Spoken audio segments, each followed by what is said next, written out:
আসসালামু আলাইকুম এভরিওয়ান, আশা করি সবাই ভালো আছেন। আলহামদুলিল্লাহ আমি ভালো আছি। তো আজকে আপনাদের সবার জন্য আরেকটা সুন্দর ব্লগ নিয়ে আসলাম। সেটা হচ্ছে ব্লগটা হবে হচ্ছে আমাদের গ্রাম নিয়ে, আমাদের গ্রামের একটা বাগান নিয়ে আর কি, যেটা সবজি ক্ষেত অ্যান্ড প্লাস বাগান। এই বাগানে আপনার সব ধরনের ফল গাছ আছে, আম গাছ বলেন, কাঁঠাল গাছ বলেন, মানে সব। এরপরে সবজির মধ্যে যেগুলো আছে যেমন হচ্ছে কুমড়া কুমড়ার গাছ, এরপরে হচ্ছে এই আখ, মানে যেটাকে আমাদের কুমিল্লা ভাষা বলে হচ্ছে এই কি বলে কুঁচ দেখায় আখগুলা। এগুলো আস্তে আস্তে অনেক বড় হবে, বড় হওয়ার পরে এগুলো আপনার কাটা যাবে, কাটলে খাওয়া যাবে আর কি অনেক বড় হলে। এরপরে সামনে দেখতেছেন কাঁঠাল গাছ, এরপরে হচ্ছে এই অনেক ধরনের ফল গাছ এইখানে। এরপরে হচ্ছে দেখতেছেন লাউ, গ্রামের ঐতিহ্যবাহী একটা জিনিস। যারা গ্রামে কখনো ছিলেন তারা আশা করি চিনবেন জিনিসটা, যেটা দিয়া সরি মুরগি ডাকতেছে তো, যেটা দিয়া আপনার রান্না করা হয়।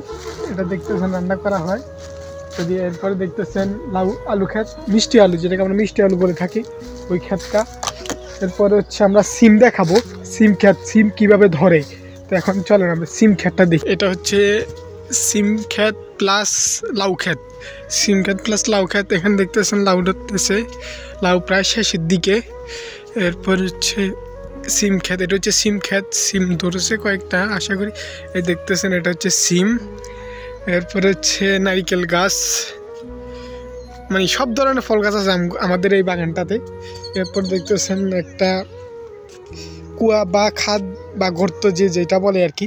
তো এটার মধ্যে অনেক ধরনের মাছ পাওয়া যায়, শিং মাছ, এরপরে হচ্ছে আপনার মাগুর মাছ, এরপরে হচ্ছে আপনার এই টাকি মাছ, এরপরে ট্যাংরা মাছ, মানে এভরিথিং সব কিছু পাওয়া যায়, ছোটো মাছ থেকে নিয়ে একবারে বড় মাছ পর্যন্ত। তো এটাই। এখন হচ্ছে আমি আপনাদের আরও সুন্দর কিছু ভিউ দেখাবো। তো চলেন আমরা আরেকটু সামনের দিকে যাই। তো সামনের দিকে যেটা দেখতেছেন এটা হচ্ছে ভারত। এটা এখন ভারতের অবস্থা খুবই ভয়াবহ, ধরতে গেলে মানে যুদ্ধের একবারে কাছাকাছি। এটা দেখতেছেন এটা হচ্ছে একবারে ভারতের সীমান্তের নিকটেই আমাদের এই বাসাটা। তো গাইজ আমরা এখন আরেকটু সামনের দিকে যাব, গিয়ে দেখাবো এই খালগুলোর কি খবর। এরপরে যে বিষয়টা সেটা হচ্ছে এই কিছুদিন আগেও যখন আমাদের 14 গ্রামে বন্যা হয়েছিল, আপনারা জানেন আশা করি। তো এই সমস্ত জায়গাগুলোতে অনেক প্রচুর পানি ছিল, ঠিক আছে, এখন কোনো পানি নেই।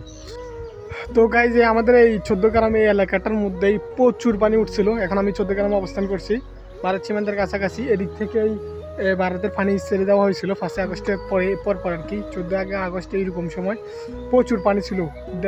আশপাশে একটা দেওয়াল আছে, আমি আপনাদেরকে দেখাই। ওই দেওয়ালটা অনেক উপরে পর্যন্ত পানি উঠছিল। অ্যান্ড আমাদের বাড়ি, আমাদের খাট প্লাস উপরে পানি উঠছিল। এরপর এই ঘরটা প্রায় ডুবে গিয়েছিল, ফ্রিজ হতে সব কিছুই পরে শেষমেশ বাসায় নিয়েও লাগছে।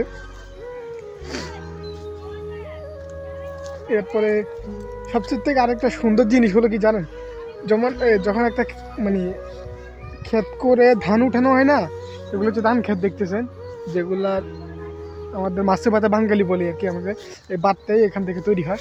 তো এটা দেখতেছেন ভাত, এরপরে পুকুর থেকে আর কি মাছ তৈরি হয়। তো এটা দেখতেছেন যে এটা ক্ষেত, এটা কয়েকদিন আগে করা হয়েছিল, এখন আবার নতুন করে আবার করা হয়েছে। তো এখান থেকে হচ্ছে আপনার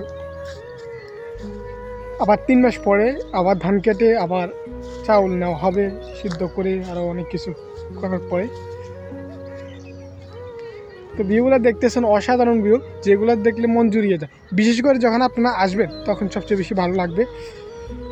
তো কারা কারা আসবেন, আমার সাবস্ক্রাইবার যারা আছেন এবং আমার ভিউয়ার্স যারা আছেন, অবশ্যই আমাকে নক দিবেন।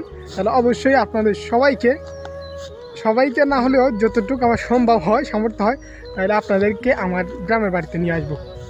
তো গাইজ অনেক কথা বলছি, এখন হচ্ছে আমরা ওই যে খালটা দেখবো, যে খালটার মধ্যে একটা সময় প্রচুর পানি ছিল। যারা বিশেষ করে আমার ব্লগটা ফার্স্ট টাইমের দিকে দেখছিল তারা আশা করি এই ব্লগটা সম্পর্কে জানে। তো চলেন আমরা বেশি কথা বলো না, আমরা ওইদিকে যাই। এরপর আরেকটা খুব সুন্দর জিনিস, সেটা হচ্ছে আপনার ঘাস ক্ষেত। এটা কখন আপনার দেখছেন কেন জানি না, এটা হচ্ছে ঘাসের ক্ষেত। এখান থেকে আপনার ঘাস চাষ করে গরুকে খাওয়ানো হয়, যাদের গরু আছে আর কি। আমাদেরও কিন্তু অনেকগুলো গরু আছে, 7-8টার মতোই। এরপর হচ্ছে ওইখানে দেখতেছেন খ্যার বা ধানের যে একটা খোসা থাকে, মানে আপনার কেউ খ্যার বলে, কেউ এটাকে মানে যে যাই বলে আর কি, যে ভাষাতে এটা। এরপর আপনাদেরকে একটু আগে দেখালাম যে এটা দিয়ে আর কি রান্না করা হয়, এগুলো দিয়ে এখানে দেয় রীতিমতো ডাফে দিয়ে কেমনি কেমনি মহিলারা করে। আমি একটা সময় অভিজ্ঞতা ছিল, বাট এখন এতটা নাই শহরে থাকতে থাকতে আর কি। এরপর আপনাদেরকে আরেকটা সুন্দর জিনিস দেখাবো, সেটা হচ্ছে হাঁস। গ্রামের হাঁসগুলো কেমনে থাকে বা কেমনে কী করে, ওগুলা অনেকে তো হাঁস শ্বাস করে আবার। তো গ্রামের হাঁসগুলো দেখতেছেন, এগুলো হচ্ছে গ্রামের হাঁস, খুবই সুন্দর। গোসল করার পরে ওরা মানে গায়ের পানি ঝাপতেছে, অনেকগুলো শুয়ে আছে। অনেক সময় হাঁসগুলো কী করে জানেন, এখানে ডিম দিয়ে দেয়, মানে আপনার ডিম ফেলে দেয় এখানে। এরপর দেখতেছেন ওই অনেকগুলো গরু, এরপর সাদা পাখিগুলো উঠতেছে, এগুলোকে বলা হয় বক আমাদের শুদ্ধ বাংলায়, অনেক কিছু বলে। তো আমরা ওইদিকে যাবো না, আর এতটুকুই আমাদের আজকে। তো আপনাদেরকে যে খালটার বিষয়ে বলতে চাইছিলাম, খালটা হচ্ছে এটার মধ্যে একটা সময় প্রচুর পানি ছিল, ওই দিক দিয়ে আমি পার হয়েছিলাম আর কি। তো এতটুকুই। তো আজকের ব্লগটা এই পর্যন্ত, সবাই থাকবেন। আসসালামু আলাইকুম, আল্লাহ হাফিজ, ফি আমানিল্লাহ।